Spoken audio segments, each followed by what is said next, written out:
Hi there, it's Brian Sebastian, Movie Reviews and More, the Women's Broadcast TV Network, ITube 247 out of Franklin, Tennessee. And this, I never knew I was going to end up talking to this guy. I'm going to have him introduce himself because I always liked his look. I love the cut. He reminds me of going back to the Clash era, which was one of my favorite groups of all time. I think of the Radio Clash, but you've got your own personality. You got everything that you do on your own. Who are you and where are you right now? Yeah, well, I'm John Robb. I'm sat here now in Manchester. It's nighttime here. I run a music website called Louder Than War. I'm in a band called The Membranes, and I'm involved.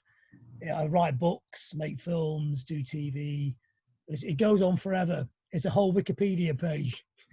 You know, the funny thing about you is I've always loved your look, John. You've got this like strong, present look. And then how long have you had that cut like that? How many years? 40, probably about 40 years now. It's insane, isn't it? Because when you actually think about it, it seems far too long.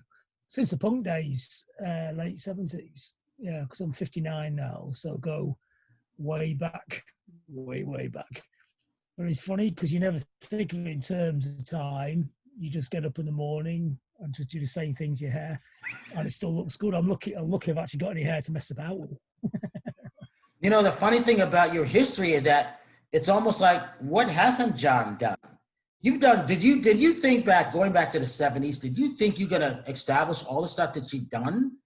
Because when you're in a band, when you're in that, I think of the first time I listened to the B-52s, I think it was 1983, 1984. I'm like thinking, how long will this last for? Did we know one was going to last this long? That was the question. And the thing was, your look has lasted over time. That's impressive. It's quite curious, isn't it? Because it goes in and out of fashion. But as time goes on, it becomes more in fashion, which is odd. I think at the time, nobody realised it was going to last this long. It was something, I mean, when you're 18 and getting into punk rock, you think you're going to be dead when you're 25 because you're living so quick that you have no idea that it's going to become cultural history. And I think you'll find that of all the main players, you know, even bands like The Clash, they had no idea that they're going to become part of cultural history like the Beatles or the Stones or whatever. It was of the moment. It was so of the moment. The whole point of punk was it was an of the moment culture. And but the main thing about it is you have not to wallow in the past, you know, like thinking about it in historical terms is great, but you don't want to spend all day just being into a pop culture that is purely history. You have to be in the times you're in as well. Talk about what is it like to have been locked down in Manchester? I can only imagine. And when I go to Europe, I always go to Irvington. I go to, I haven't been to Manchester in a while, but I love London. London is like one of the most funnest places for me to go around the world. Yeah, well, London's a great city, but Manchester is culturally different, but it's got a similar kind of thing as London. It's very multicultural. There's about 150 different languages here. People live together. You know, it's a good mix. It's a progressive city. It's forward thinking. It's got an amazing music scene, and it's a city that's expanding. So in the punk days, there's a really great argument actually. The punk changed Manchester. So when the Pistols played here in 1976, yeah, inspiring bands like Buzzcocks and Joy Division and Smiths, etc., it turned the city round. The city started to believe in itself, and now I live in the city centre and I look out my window and I see like huge new 40-storey towers everywhere. It's one of the fastest growing cities in Europe. Whereas in the late 70s, it was a very decayed industrial city. So pop culture changed Manchester. Now the lockdown here is about as vague as it is in America. It was kind of like, there was a lockdown, but you could go out. But so nobody quite knows what's going on because we got our little cheap version of Donald Trump, Boris Johnson, who's a similar kind of figure. You got your version and we have our version, right? Yeah, I think yours is actually worse, but ours is not very good. And these guys just wanted power, and they're triple alpha males who got into power. And the day after they got into power, somebody gave them a load of bits of paper and said, "Look, you've got a job to do here." And they're going, "I didn't know this was a job. I thought I was a big guy now." You've got to make really important decisions, and it's catastrophic because these people unfortunately for us, the virus turned up in the middle of this populist thing, and all those populist leaders are terrible at dealing with it, aren't they? You know, and even though the situation is not great here, it breaks my heart to watch America, which I've got a lot of friends in America, a lot of great people in America as well. Most people in the world now think America is only Donald Trump, and I have to tell people, because I've been to America a lot, that he's not a very good example of what American is like. He's about 0.1% of America. America's got some of the nicest people in the world. You know, even people who probably think differently about the world than I do will always look after you in America. You know, so brilliant hosts and that. And also very intelligent people in America, but for some reason they hardly ever seem to get into power. I don't understand that. Out of 280 million people, whatever the population is, how do you end up getting Donald Trump? But you could probably go in your corner shop and meet somebody who's better suited to running America than Donald Trump. So it's the situation in America from day one. We were sat here going, it's going to be a disaster. They haven't got a health system. You know, one of the great things about our country is we have the health service, and I know everyone in America thinks it's insanely communist to have a health service, but it's not. It's humanist. I mean, you're a God-fearing Christian country. If Jesus Christ came back today, the first thing he'd do is put in a health service to look after the people. It's not a left or right-wing issue. It's about looking after people. It's a basic human need, isn't it? And I don't understand why in America it's such a political hot potato, the health service. It's insane. You know, especially when you meet, like I say, you meet Americans in any truck stop in America, the most Republican people you meet at a truck stop are the nicest people in the world, you know, and I don't understand that disconnect between being that nice and that great a host and not being able to look after your fellow citizen. It just baffles me. So from the start, I thought America was a disaster. It's going to be a ticking time bomb, the virus, you know.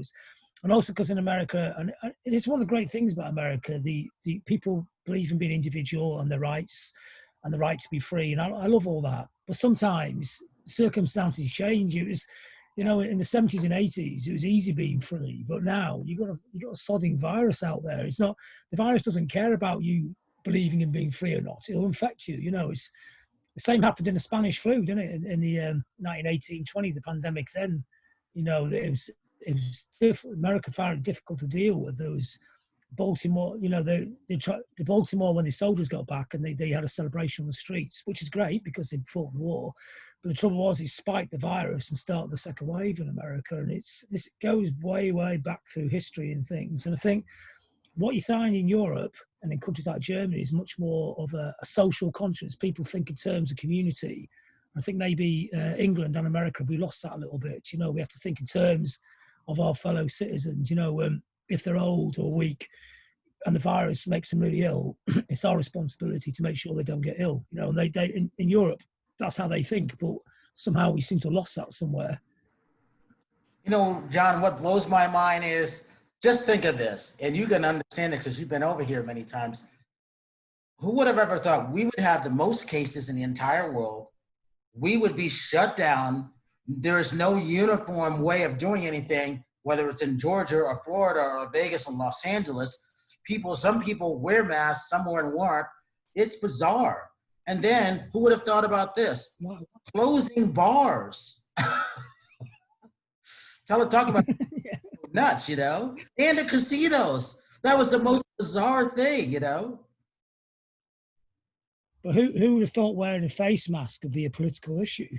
It's not a political issue, is it? I don't understand why people on the right think it's their goddamn right to not have to wear a mask. It's just going in. All you have to do, you go in a shop for 5 minutes, you put a mask on. You can put a bandana on and look cool. It doesn't matter.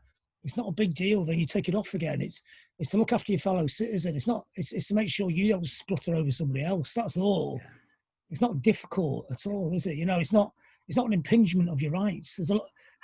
Catching the virus, I would find a much worse impingement of my rights than wearing a mask.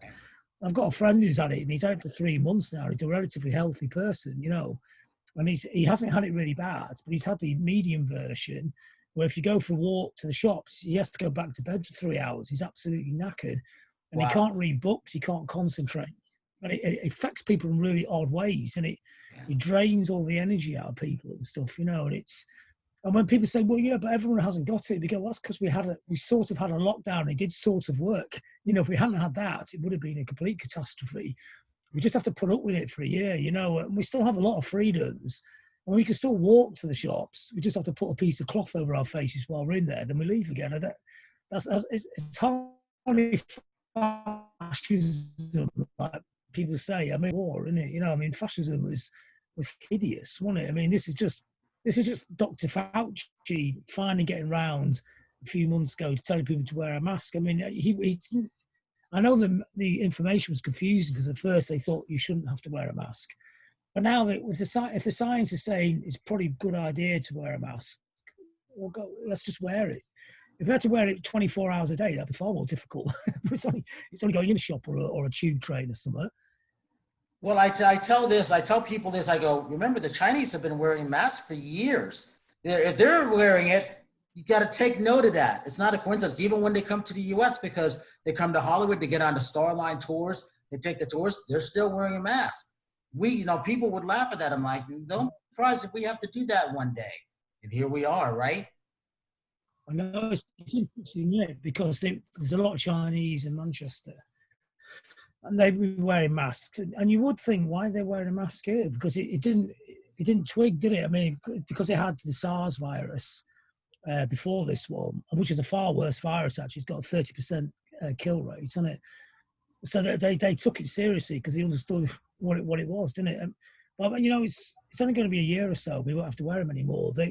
The science will get us out of this. You know, there will be better treatments, and maybe they'll find a vaccine. And it looks like the Oxford vaccine working on in the UK.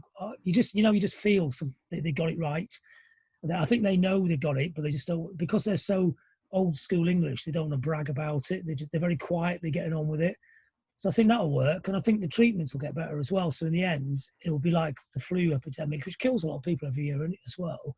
But when you get flu, you have to go to bed for a few days, take a load of pills, and it's horrible, but you get over it. Whereas at the moment, with COVID, you get it and you might die. So that's the difference. Big, huge difference, exactly. Within a year, they'll have tablets, and you'll just feel shit for about 2 weeks, and that's it. You'll be getting on the other side. Yeah, so I mean, I'm optimistic of science. I think the human mind is amazing. You know, the stuff that we can do. I mean, the great stuff that we do and the terrible stuff that we do, it's insane, isn't it? You know, for every brilliant humanist thing that people do, there's something that they do utterly dreadful at the same time, isn't there? How's your creativity been coming out? What have you been doing? You've been writing a lot, you've been singing a lot. And how can you guys perform when you guys get together? Because I've been telling my friends, find someone who's got a ranch, rehearse out in the pastures, sing to the cows if you have to, because people need music, you know? Well, it's been difficult for us. I mean, I live in a city, so there's not very much space, and the band are all over the country. So to even get everybody into one place, you'd have to get everyone to get here. There, you know, some are in London, some are in Birmingham. But the time has not been wasted. I've finished off 2 books I was writing, so that's good. I've done a history of goth music. Another book I was writing is about a guy who's a leading wind energy provider in Britain. He used to be like a traveller, a hippie traveller, sleeping in buses for years, and he's ended up building most of the windmills that drive the electricity in Britain now, which is quite an amazing story. I've been doing music projects, so people send files backwards and forwards. So somebody sends you a drum loop and you have bits of music to it. So we've done bits like that. And then in the time, been organising stuff as well. So I'm working on it's quite a big film idea that's been coming together in the last 2 weeks. So that I can't say what it is because you don't want to blow your ideas. But so that probably wouldn't have happened if it wasn't for this time. So I think creative people find creative ways. You know, we're always like, I mean, it's never been easy making music anyway. We've always had to work within very narrow margins and had to make, you know, like if I do a gig with a 40-piece choir, which I do sometimes, I've got to do that with no money, but somehow I find a way of doing it and making it work, you know. And I think if you're a creative person, you have a creative mind, and you're always thinking of ways to make things happen. I think, and also things like this, you know, like, you know, doing these kind of, well, this isn't a Zoom, but, you know, these kind of, this is a Zoom, isn't it? This kind of thing, doing interviews like this has suddenly opened up a whole new way of creating media, right? I mean, a year ago, we'd be on Skype and be crashing every 30 seconds, but now you can record this and it's pretty good quality. And also, because everyone's got used to watching the news on TV or all the interviews on Zoom, people don't mind the slightly fuzzy quality, you know, as long as you can hear what's getting said. So it means that when you're doing your show, you can interview people all over the world, and you can do it sat at home, and you don't have to go anywhere. So you can actually get way more content than you used to be able to get. So I mean, there's a lot of bad stuff. Of course, there's a lot of bad stuff about the pandemic, but there's also. So we talked to somebody before about this, and he was saying after the Black Death, it was a renaissance, and some of the ideas that suppressed in the bad periods, people just waiting to get out the other side, and things blossomed, So after this, there will be a blossoming, and we got used to the new technology. We can make the blossoming happen quicker as well, and all those ideas that has been stockpiling for the last 4 or 5 months, all be ready to go. Whether it's painting, sculpture, art, music, broadcasting. It's changed, but I think in our world, I mean, it's hard because we can't play gigs and we're not earning any money, but creatively, we found a way of getting around it. Good for you. I'm happy to hear that you wrote 2 books, because I kept telling people, and you were talking about the content.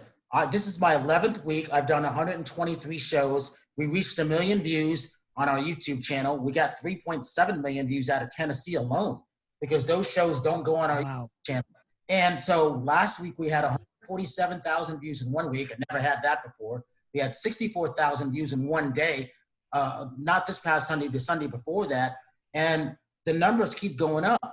But I kept working it, because what it's like to just keep doing this stuff, And I never say no, because I would never have met you and a couple other people, and I'm honored. So as you were saying, this is a great thing. It really is a good time to be creative. Planet Earth put everybody at the ground zero to start over, and either you took advantage of it and you didn't. Yeah, we just changed the way we work, don't we? It's brought a lot of people closer as well, which is good in some ways. And at the beginning of this, people were saying, can you imagine if this had happened 20 years ago? Because we would actually be on a phone trying to ring people up, and all the phone lines would have crashed because it wasn't. Whereas now, this is amazing, the tech, isn't it? I mean, I'm speaking to you in real time and with the pictures and everything, and it's not crashing, whereas Skype would crash all the time. Wow. And can you imagine in a year's time, all the time, this is going to get better. The quality is going to get better. And the one thing they'll get in at some point is if we're all together in a room, and we're talking musical terms, we're all playing musical instruments, we'll be in time with each other, because at the moment there's a time lag. So you can't play live, but there'll be some point, and it's going to come, where you could, if you wanted to get out your drum kit, if you play drums, I could get out my bass and we could play together in time and record music, and that's going to come. And this is in a way, it's a fast forward of technology. It's changing society in a lot of good ways as well as a lot of bad ways as well. You're on it. You definitely know that. I mean, I love your creative mind. When did you know that you were creative? Was there a certain age you knew you just wanted to do what you wanted to do? And then did you know you were going to also write too? Yeah, it was music first. I remember in the early 70s watching a great TV show in Britain called Top of the Pops, which is our weekly music program. And the great thing about Top of the Pops was it had the really rubbish bands on it, and also the really brilliant ones. So David Bowie would be on, and then they have a group all dressed up as bears, as the next item, which would be rubbish. But it made Bowie seem even more like a genius, And it was in that period, the glam rock period, the English glam rock period, which is different from American glam rock. So it was bands. It was Mark Bolan, David Bowie, Mock the Hoople, Sweet, all those kind of bands. I love those bands, and they made me want to make music. But at that time, you couldn't make music. I didn't know anywhere guitars. It wasn't the sort of thing you had in England. I know in America people had guitars. Because remember, I toured America in the early '80s. People had guitars since they were 10 years old. It was part of the culture there. But in England, you hardly met anybody who had a musical instrument or could play one. But then the big thing that happened for us was when punk came along, and there's a band called Buzzcocks in punk who came from Manchester. They put out their own single, and it was amazing. We thought, you can actually make your own record. It was a revolution. And then the idea of punk was that anybody could get on stage and make anything. It didn't matter if you were terrible. You just got on stage and did it anyway. And to me, that was a revolution in punk. It was art without anybody. You didn't have to wait for permission to make your art. You just got on stage and did it. And I think that's a very powerful message, which still holds strong to this day. A lot more people make music nowadays, but that point in time for us, that was the in. As soon as you realised you could just go and do it, we actually went and did it. And then the writing was the same. Somebody brought a fanzine to school from London. You can actually get a typewriter and write your own stuff. So I did. I never learned how to do it. I didn't go to university to learn how to be a writer. I just wrote, because I was so into music, I could write about it. I was impassioned with music and the culture that goes around it as well. Because in the UK, which is slightly different in America, it's the music's really important, of course, but it's also about what you wear, how you walk, everything. You know what you do. British pop culture has always been about the full picture, hasn't it? Whereas America and the brilliant bands like Nirvana, who I totally love Nirvana, but the music was everything with Nirvana, and the shirts they wore weren't that important. Whereas in England, the shirt you wore was almost as important as the chorus of the song. And Americans always used to laugh at us for that, but it's a big deal in England. We like dressing up. We're dandies, aren't we? Yeah. Remember the first time you went on tour to the US? What was that like, and what year was that? First time I toured at the US was 1986. It was fantastic. It was like a dream come true, because I think my generation is probably the last generation that was totally. I mean, of course, people still love America and everything, but totally in awe of America. You know, it was, you know, when you see all those interviews, the Beatles, and when they're on the plane going out to America, and somebody's saying there's 10,000 people waiting at the airport, and they go, "What? Who for? Not for you." And it's like, but they why? But they got Elvis. They don't need us. It was, they had for a British act all the way to about 64 to be massive in America was unheard of. You know, Yeah. America's where the Cowboys films came from. Frank Sinatra, all the stars of the world came out of the Hollywood machine. But because we were so good at pop culture, or redefining American pop culture in a way that Americans really liked, we had this great 20, 30-year run in America where our music was massive. So growing up in the 60s and the 70s, for me, America was still like a dream, you know, and going there, even though it's a much smaller scale, it was amazing to be in these towns. I know, of course, you know all the names of the towns because you know all the music, you know who's come from where and everything. So, you know, so even if I go into Richmond and we played in Richmond, I knew about Richmond. I'd heard of Richmond. Richmond, Virginia, or Richmond, Ohio? Yeah, Virginia, Richmond, Virginia. We played there in '86, and it was amazing going there. And at that time, it was the weirdest thing about being English is America is so familiar, got common language. We get on really well with Americans. A lot of our culture is shared. We don't think of it being a foreign country. So you go to America, and it's quite weird doing all the visas and stuff. You think, why are we doing visas? This is just like going to Scotland. Yeah, I know.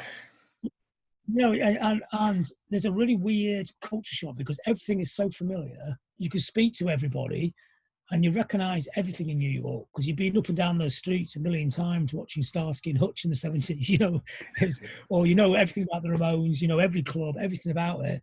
But it's also completely different. And that was a weird thing. So the similarity of it is a curveball for an English person because it's kind of like on the surface, it's very similar, but the depth is completely different. It's like a lot of people from all over the world who just happen to speak English. What was like when you the first time you set, what was like the first time you set foot in New York and the first time you set foot in LA? Oh, New York's mind blowing, isn't it? I mean, everybody in England loves New York, and in a way, Manchester and Liverpool they're very small versions in New York. They look like New York. It's red brick. They make films in Manchester now about New York because it's cheaper to film them here. So quite often there's parts of Manchester where they still have the mills and the red brick buildings that look like Brooklyn, but it's cheaper to film them here, so they come here and do them. So that, but the sheer scale of the skyscrapers is amazing. It looks like the Himalayas. It's still one of my favourite sights in the world. When you're coming in on the taxi along the freeway and you just see it all appearing, it makes your heart beat faster. And then you get there, and the people have the same sense of humour as we have in Manchester. So in Manchester, it prides itself on not being a very sentimental city, but it's actually really sentimental.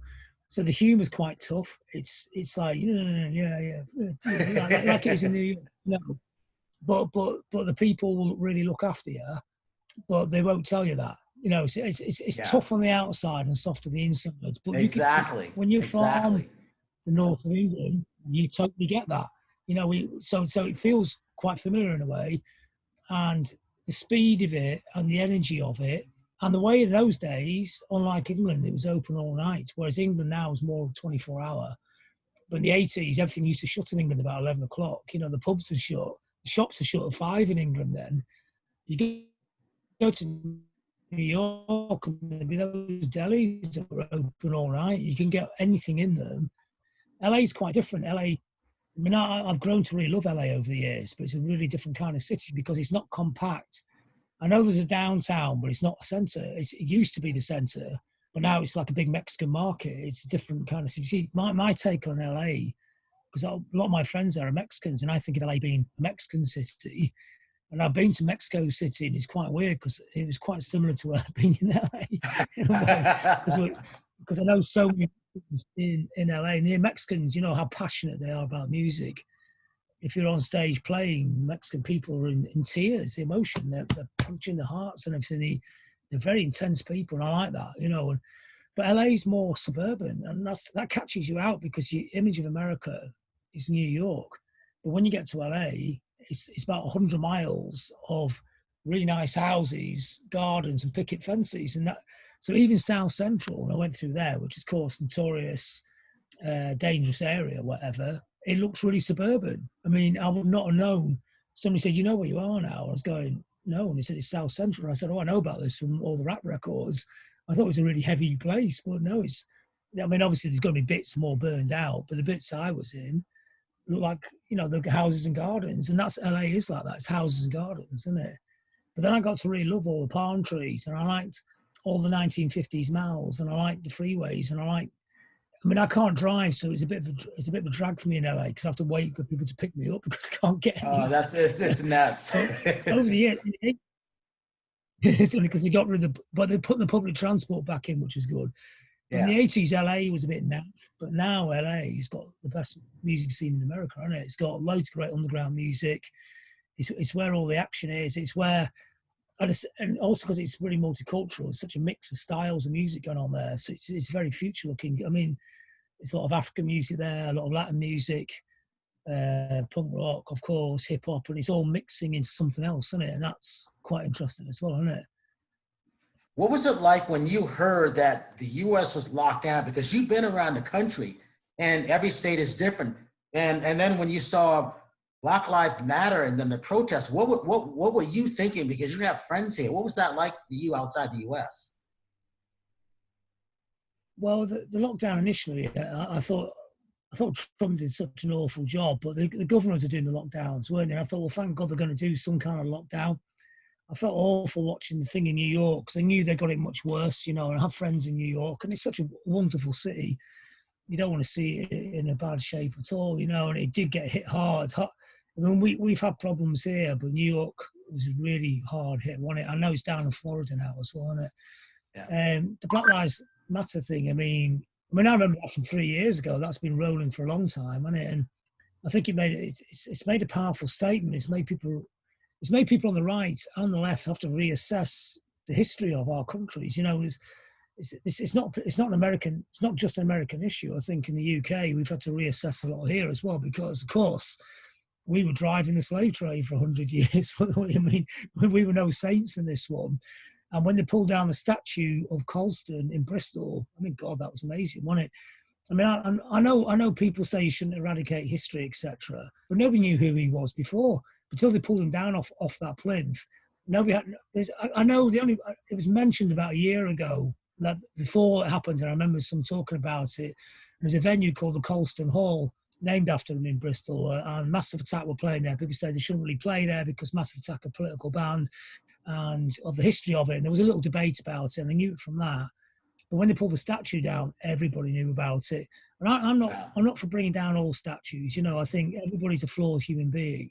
I'm not a person who wants to celebrate slave traders. I think you've got to bring something to the table positive. And I know he built loads of schools afterwards, but he's only building schools for white people. He wasn't building for slaves. And here's a couple of really interesting facts about England that you may want to know. When they stopped the slave trade, they compensated the slave traders, okay, the equivalent of, it's an insane amount of money, 20 billion or something, a massive amount of money. They only stopped paying off the slave traders' families in 2015. And not one slave got any compensation, which tells you a lot about the establishment of the country. most of 70% of the stately homes in England were built by slave traders. So all those beautiful, massive stately homes in England, which Americans love and love getting married in them or visiting them, they were built by slave trading families, you know. So we have a dark history in England, you know. It's but that's okay. Let's embrace it. Let's look at it, and let's admit it, and let's get it all out on the table, because there's a lot of great things about this country as well, you know. Whereas but I don't want it hidden under the table, you know. And this is what's been great about Black Lives Matter. It's brought it up, and it's people reassessing the roles. And I think we've done a fairly good job over the years with. Not, I mean, it's difficult because there's no black and white here, but black people do have opportunities in England, but not as many as they should have. You know, it's like women's rights, and I can't believe that women are still paid less for doing the same job as a man. I mean, that's not even a matter of sexism. That's just a matter of complete stupidity. You know what? That's bad capitalism. You know, if you want to make loads of money as a capitalist, surely you'd employ the best people and pay them properly so they do the job properly. You know, it's to actually shove all the black people down, or a lot of them down, or not encourage the women to do the work, is you're not going to make those profits. I mean, I don't understand how capitalists can be so stupid, you know. I mean, I'm not talking like I mean, of course, I'm a hippie at heart, and I like all the hippie niceness, but if you're talking in brutal capitalistic terms, it's just rank stupidity the way they do all these things. And in America, it's different now. The black community in America is different from the one in the UK. The black community in America is about 12% of the population. Yeah. And it's about 1.5 in the UK, so it's a small amount here. So the black community in America has got a bigger voice because there's more of you in there. So in an election, you've got a lot of people to make a dent. You know, in November, you can make your voice really heard, can't you? Yep. Hey, John, did you ever get a chance to get to Nashville, Tennessee, or Florida when you were on tour? Yeah. Here in general? Yeah, 3 times, yeah. Yeah, I stayed in Nashville. Got a friend who lives in Nashville, plays in a band called Lamb Chop, who do kind of modern alt country. It's like storytelling over country, but modern country. So it's like it's kind of indie crossed with country, and they're a great band. And he lives there, so we always stay at his house. And I like Nashville because I always had the idea that Nashville was full of people with cowboy hats, but it's actually got a really good alternative scene. But he took us down that street where the Grand Ole Opry and all that stuff. Yeah. But it's actually it's a very modern city. It's quite interesting where he lived because it was actually on the line of the Civil War where the battle was, you know, and there's like a little wall where every place in Tennessee has had spilled blood. When I was, because I shoot one of our shows out of there, we go twice a year with the girls, and I was like, I picked up an entity, and I'm like, and I knew for 3 days, 2.5 days, I was off. And then my friend told me, he was a shaman, like, Brian, you have an entity on there. I'm like, what? He goes, Brian, you forgot. Every place in Tennessee was a battlefield, the entire state. And I go, oh. So he said prayers over me on the phone, and then I recovered. It was really interesting. Forgot about that. But it's a great place to go, you know. And Tennessee, you know, down to the bars and everything, I think it's busier than Vegas. I like the South, you know. I like those cities, and I like the swampy vibe, you know. I mean, obviously New Orleans has got an insanely different vibe than the rest of America. But I've been to some of the small towns across there in Mississippi and stuff. You know, when you're touring, it's great because you go everywhere, you know. And if you've got a bit of time, you get off the main road and you go in the little towns and you just go and have something to eat in a little town and chat to the locals and that. And it gives you a really interesting impression because in England, people think the South is incredibly racist. Yes, there's problems there. Yes, the Ku Klux Klan still does exist and it's still not perfect. But it's also really homey and very community-minded and quite different from the North America. It's very laid back. There's another interesting little factoid here is that southern drawl, you know, that y'all, that accent, where people say howdy partner and all that thing. You know, it's an old English accent. It's from Norfolk. It's how people in the east of England used to speak 300 years ago. And it stayed in America. Died out in England. Okay. So that makes sense. That makes sense. Well, it's interesting because nobody here says howdy partner. To us, it's an incredibly American thing to say. But it actually came from England and it went to America because a lot of places that were former colonies, they keep a lot of the old words. It's like it's like in Quebec and France, they speak Old French. So the French think they're incredibly funny because they speak this really weird Old French and nobody in France speaks anymore. So they become like museum languages. And I find that really fascinating. Yeah. And also you can hear it in the music, like country is a mixture of all these old folk musics, African music. Yeah, a lot of it came even from Native Europe, American. so Brazil, South America. Yeah, I mean, if you ever get a chance, in case you haven't seen it, on PBS in the US or Ken Burns, The History of Country Music. Absolutely great documentary if you haven't seen it yet. Because it pulls from European those folk songs. Yeah.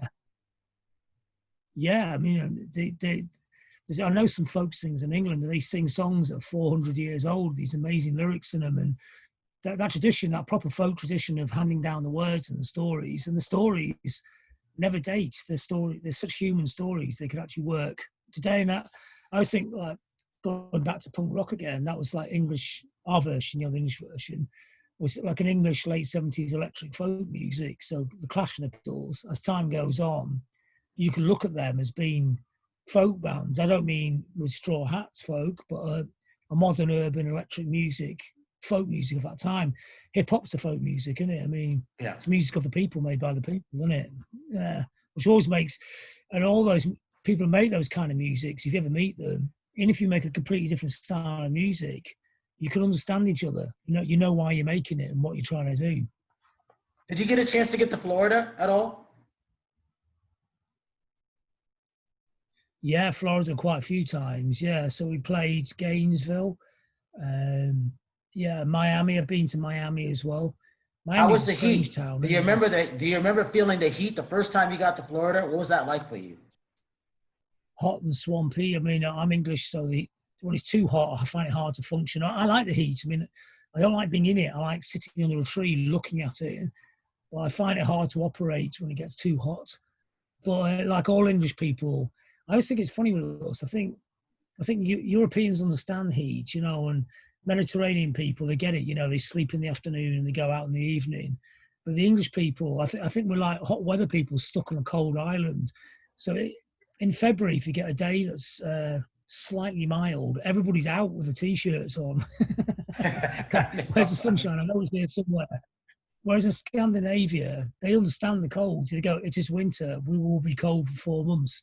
They heat the pavements up. They have shopping malls where you can spend all day in them, which are nice, and where you can sit in a cafe and that. But we don't do that here because we're always waiting for the sunshine, and it never turns up. I mean, today in Manchester is quite warm. Of course, when it's quite warm, you get to about 9 o'clock now, and it's pissing down with rain because it's like it can't be that warm that long without us having to get punished for it. And I think that's why a lot of Europeans love living in San Francisco, because it's more of the adapted weather. It's a lot cooler.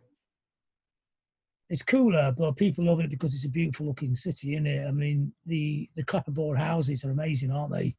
Yeah. It is one of the most beautiful, aesthetically one of the most beautiful cities in the world, but incredibly expensive nowadays. I know. Tell me about it. I remember going there in the 80s.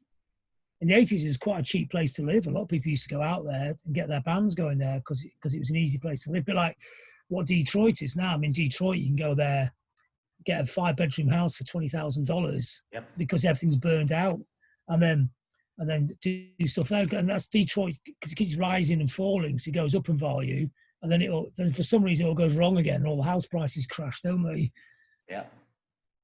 All right, we got about 3 minutes. Talk about what you have coming up. Talk about your books, and what do you see that you and the band can do for the future? What do you think you guys could do?